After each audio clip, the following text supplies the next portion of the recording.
O mercado de startups do Brasil continua em alta.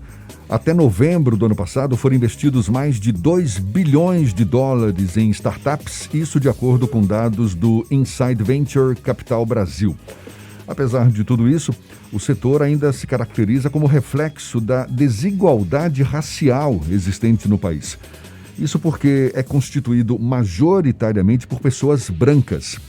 Neste Dia Nacional de Denúncia contra o Racismo, e que também marca a data da abolição da escravatura no Brasil, quais são os desafios, principalmente do afroempreendedor soteropolitano, para se manter nesse mercado? Pois a gente conversa agora com o afroempreendedor que compõe a equipe de uma startup baiana formada apenas por negros, startup essa que recebeu o selo de diversidade étnico-racial da Prefeitura de Salvador, Átila Lage. Seja bem-vindo. Bom dia, Átila. Bom dia, Jefferson. Bom dia, Fernando. Bom dia a todos, a todas e a todos que estão nos ouvindo. Primeiro, agradecer o convite de falar nessa data tão simbólica, hoje, 13 de maio. Prazer todo nosso. Seja bem-vindo. Átila, quando se fala em empreender no Brasil, o contexto nem sempre é animador. A gente sabe, uma enorme parcela dos profissionais que empreendem hoje no país o faz por sobrevivência, não por oportunidade. Como é que você avalia esse contexto e como é que está sendo para você essa experiência de ser um afroempreendedor aqui na capital baiana? Bom, esse é um bom questionamento, Jefferson. A gente vê dentro dos eventos, cenários que a gente participa, dentro desse nicho de empreendedorismo, de startups, que a grande maioria tem o empreendedorismo enquanto oportunidade, mas infelizmente, quando trata-se da população negra, de movimentos de pessoas negras, a gente vê que esse movimento do empreendedorismo acaba sendo por uma necessidade, não uma oportunidade como outras pessoas. Então, tem essa diferença de social e cultural, e acaba impactando bastante lá na frente quando a gente vê quais são as startups, quais são as empresas que estão incluindo a cada nicho, a cada pessoa dentro desse ramo. Pois é, você está à frente de uma startup que recebeu o selo de diversidade étnico-racial da Prefeitura de Salvador. Qual é o diferencial de vocês como empreendedores, não como mera sobrevivência, mas como alguém que está ali buscando uma nova oportunidade? Pronto. Nosso principal diferencial, eu acredito que quando essa parte do empreendedorismo é formado por pessoas negras, nós temos alguns atravessamentos, algumas vivências que acabam diferenciando de outras pessoas que não tiveram essa mesma experiência. Então, isso reflete também no público que vamos atingir. Por exemplo, hoje na Dix a gente tem um público, um direcionamento voltado também para os profissionais que realizam o serviço de tarefa doméstica. Então, não é só a intermediação por si, a gente tem todo o cuidado, porque a gente sabe quanto isso atinge a população negra, quanto a maioria dessas pessoas são mulheres negras periféricas.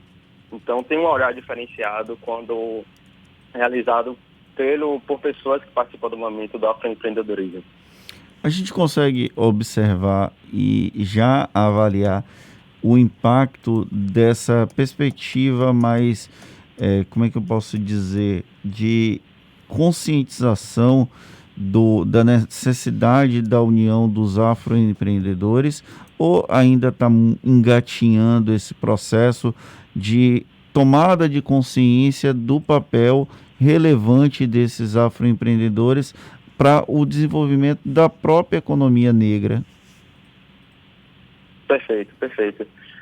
A B Startups, que é a Associação Brasileira de Startups, ela fez um levantamento entre 2015 e 2019 e o número de startups quase triplicou nesses 4 anos.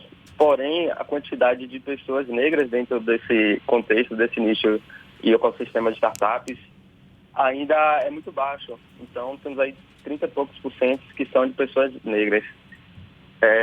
Então, acaba sendo um ponto que a gente vê que acaba tendo uma divergência dentro desse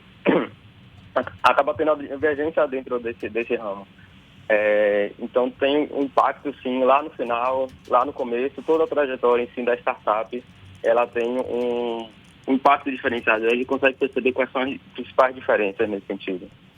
Você acredita que aos poucos esse mercado começa a ser tomado por afroempreendedores que começam a ocupar um espaço que sempre lhes coube, mas que de alguma forma o racismo estrutural acabou atrapalhando?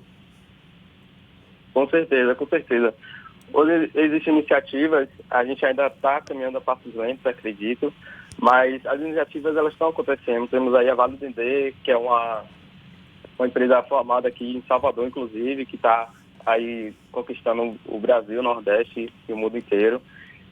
Então tem algumas iniciativas como a Inventivos, por exemplo, que elas estão abraçando mais essas causas.